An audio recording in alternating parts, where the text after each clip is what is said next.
Fermented drinks and ethnic tribes are connected throughout the world, be it Asian, African, North and South American, and more locally, Northeast Indian tribes.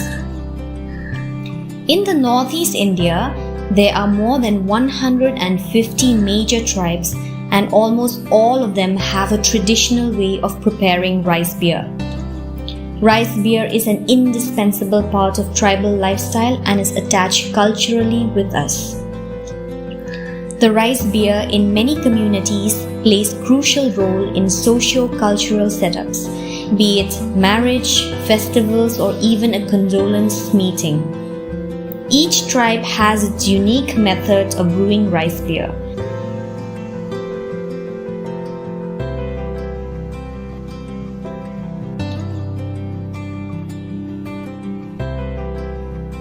Hi guys, welcome back to Eat Your Kappa with me, Nambi. If you're new to my channel, this channel is all about Northeastern food, culture and everything nice.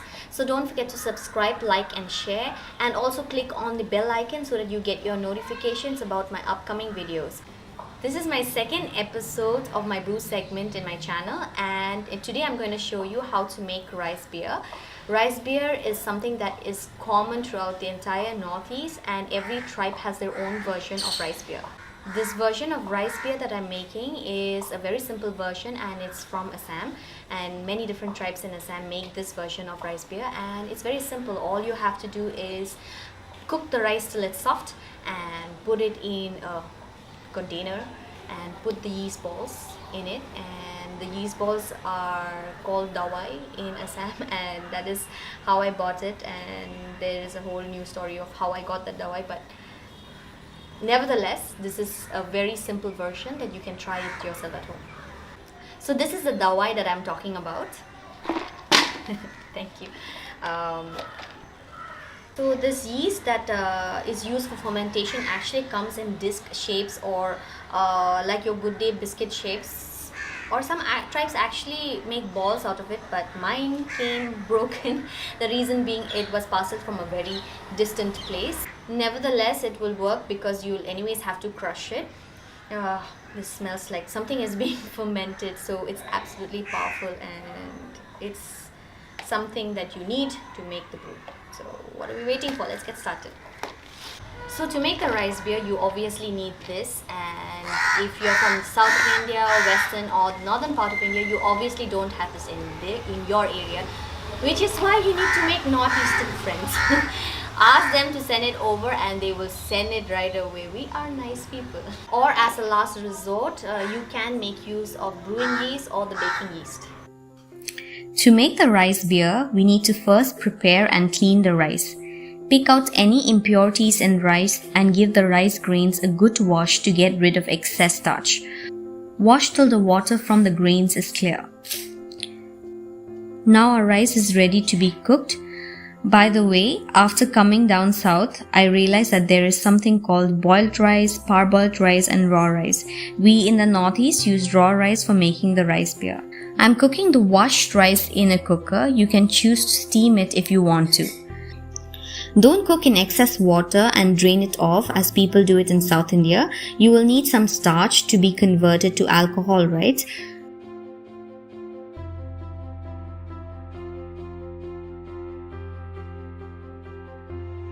Once the rice is cooked soft, spread it out on a clean bamboo mat or a banana leaf or a clean and sterile surface to cool it down.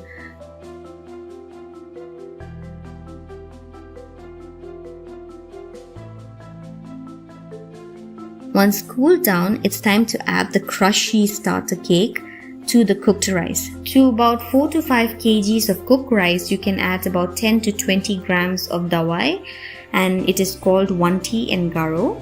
So the version of rice beer I am making is the most basic version of rice beer, and different tribes add their own extra ingredients to this to give it a different flavor.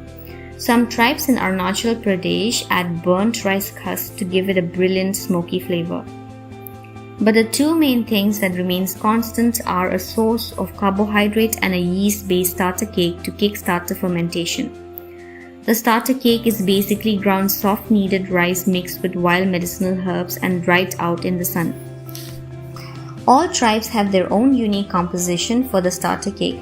Some just use a couple of ingredients and some make use of hundreds of wild plants and herbs to make it. And this has a profound effect on the texture and taste of the rice beer. You will also need a tubular bamboo sieve so that you can place it in the center, and that way all the fermented rice beer gets collected in the center and it's easy to harvest. Normally, traditional earthenware are used as a vessel for fermentation, but I have none of it here or ever back at home, so I'm going to ferment it in a food-grade plastic container. You really need to sterilize it in hot water so that you don't accidentally let in unwanted microorganisms that can spoil the entire thing. All you have to do is pack it up in a jar or airtight container for it to ferment for a couple of weeks.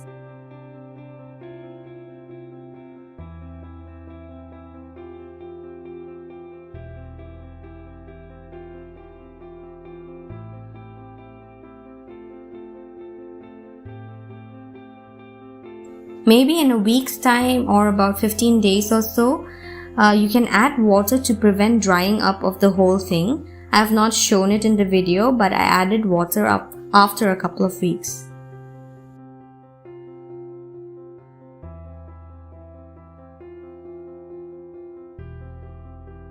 After a couple of weeks, the rice beer is ready, but it will be sour, and with age it matures and tastes fine.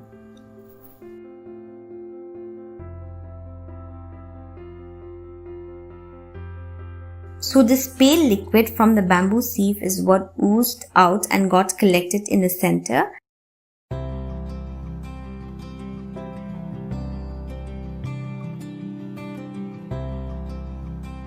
And you can even scoop the fermented rice and add water and filter it out. This has a milky texture. You can either store it in those big Pepsi or Coke bottles to mature them. You can derive rice beer by adding water twice. Don't do it more than that, as a third wash might just be plain water that smells like rice beer.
After filtering it out, if you want it to be stronger and sweet in taste, add liberal amount of sugar to this and store them in PET bottles in which soft drinks come in.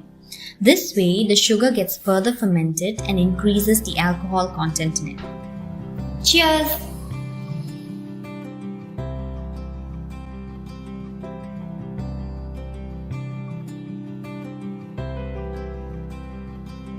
Thank you so much for watching. I hope you guys have enjoyed this video, and if you're new to my channel, this channel is all about northeastern food, culture and everything nice. So don't forget to subscribe, like and share, and also click on the bell icon so that you get your notification and updates about what's happening in my channel. And I'll see you in the next episode with more amazing recipes from the northeast. I hope you guys are doing well. Please let me know in the comment section below how you guys are doing, and bye bye.